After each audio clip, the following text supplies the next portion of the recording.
Hey guys, well, welcome back to Music Talk with John. I know it's been a while.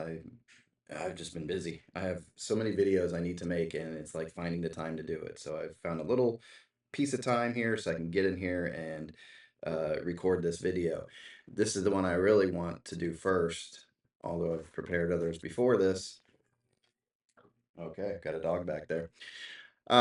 Because I want to continue this going, this pick three for me thing. I like this. So where we left off was I got three requests or whatever, people to tell me to listen to something. You can tell I'm thinking right now.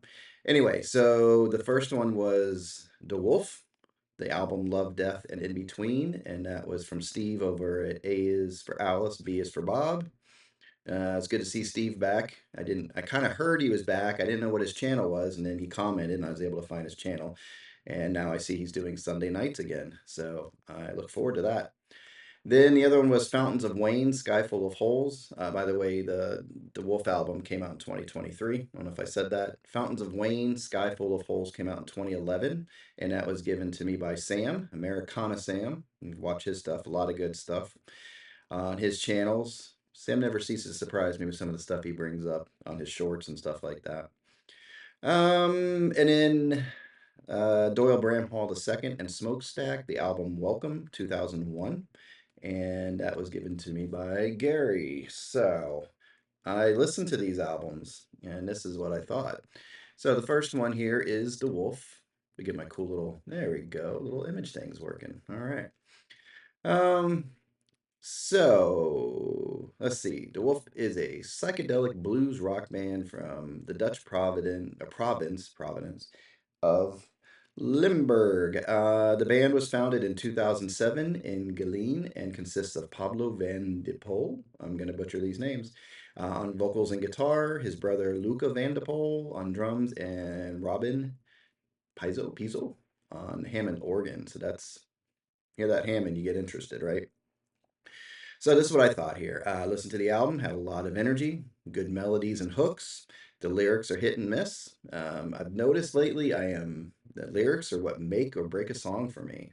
A lot of if I'm like teetering, going, the lyrics can put me over. If they're just lyrics that they kind of wrote down and didn't bother to kind of go back and do something with, that influences my little vote system I have, and that's because I'm so into lyrics, and a story, something like a story, all that. So it's important to me when I'm listening. I don't do it on purpose. It's just I've noticed that's just me. I want something in there. Let's see. The use of brass instruments gives the songs an extra punch. I put brass. I think there's multiple inst horns and things in there, going back, but that the punch, maybe this was the one where it just had the punch. Yeah, it is. Horns, all that stuff. So I like that when you have that, just that accenting of horns and stuff. The organ fills out the songs nicely, so there's that Hammond. And backup singers are full. Oh, can't talk. Full of soul. Lead singer reminds me of Chris Robinson. That soulful, that sort of. Chris Robinson always reminded me of, like, his style was like 60s, 70s kind of soul, right? Just good rock voice. And that's what this guy reminded me of here. Clear production, slightly bass heavy, but all instruments can be heard. So I enjoyed that. Um, Definitely has a 60s vibe, the whole album. And the vocals are buried a bit, making it hard to make out the lyrics at times. So I did.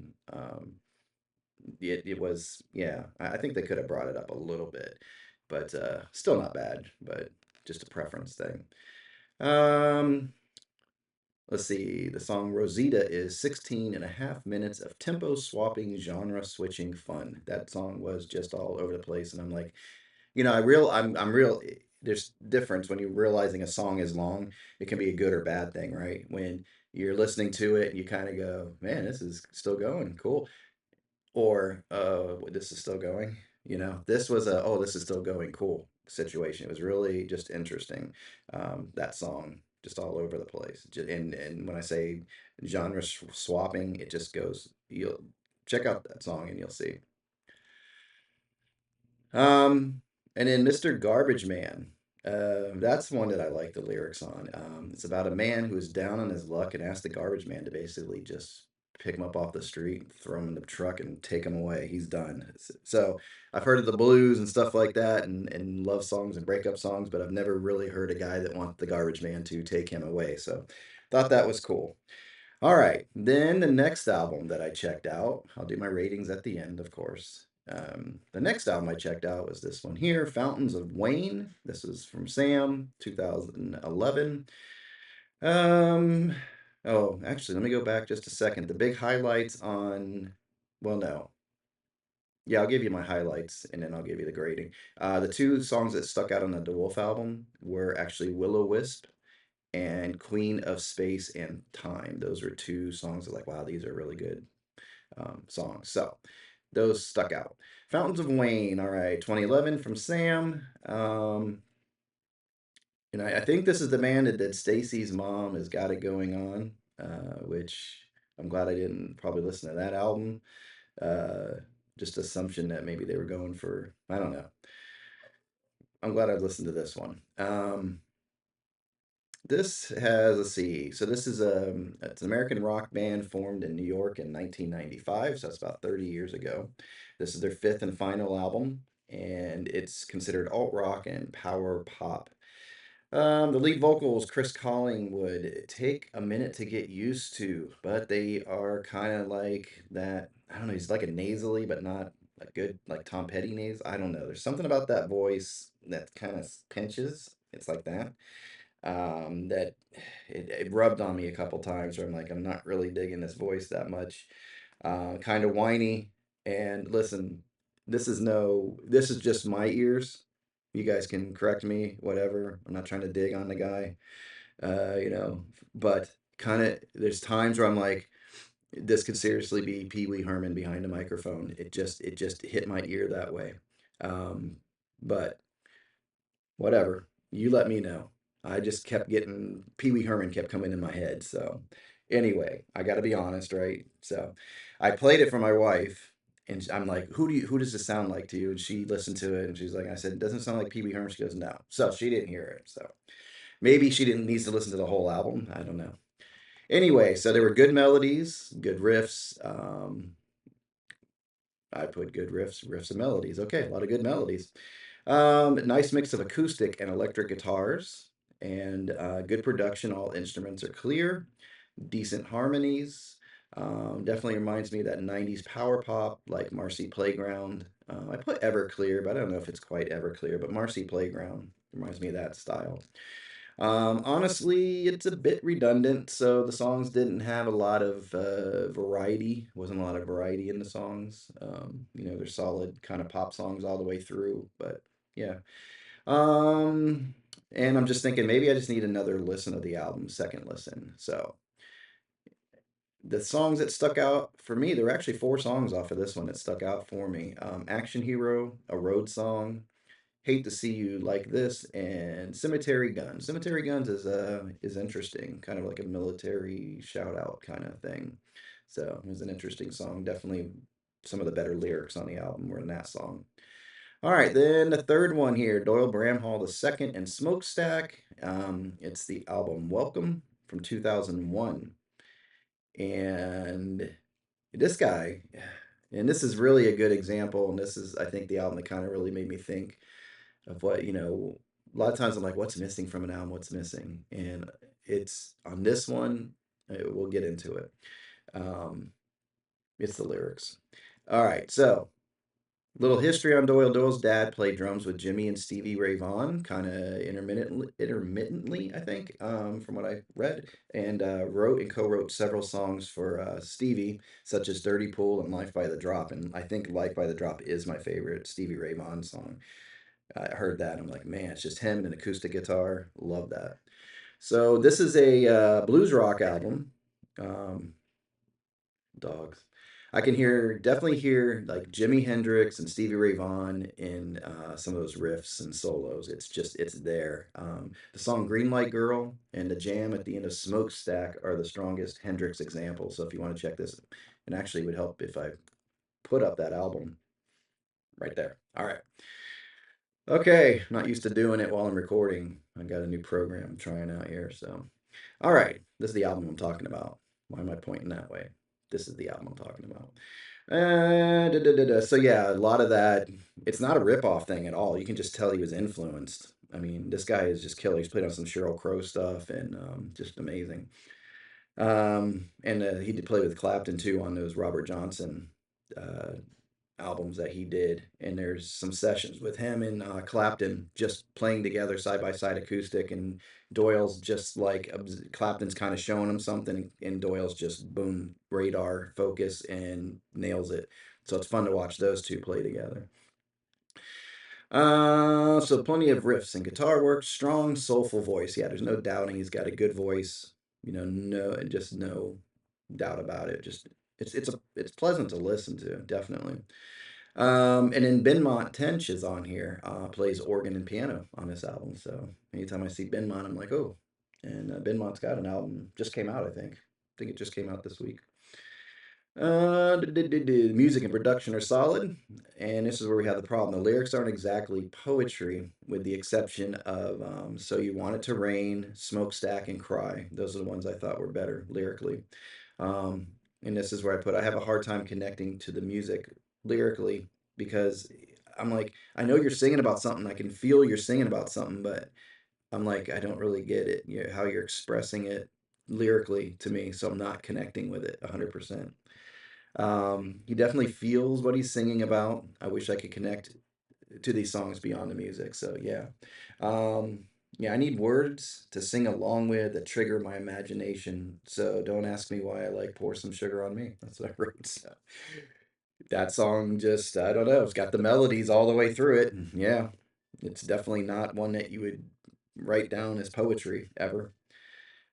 And then a side note is kind of interesting. I could swear, like when I'm listening to it, you guys check this out, but I could swear I heard a combination of the Beatles with "She's Leaving Home" and "Lucy in the Sky with Diamonds" in the song "Life." Check that out. It's in the bridge, and I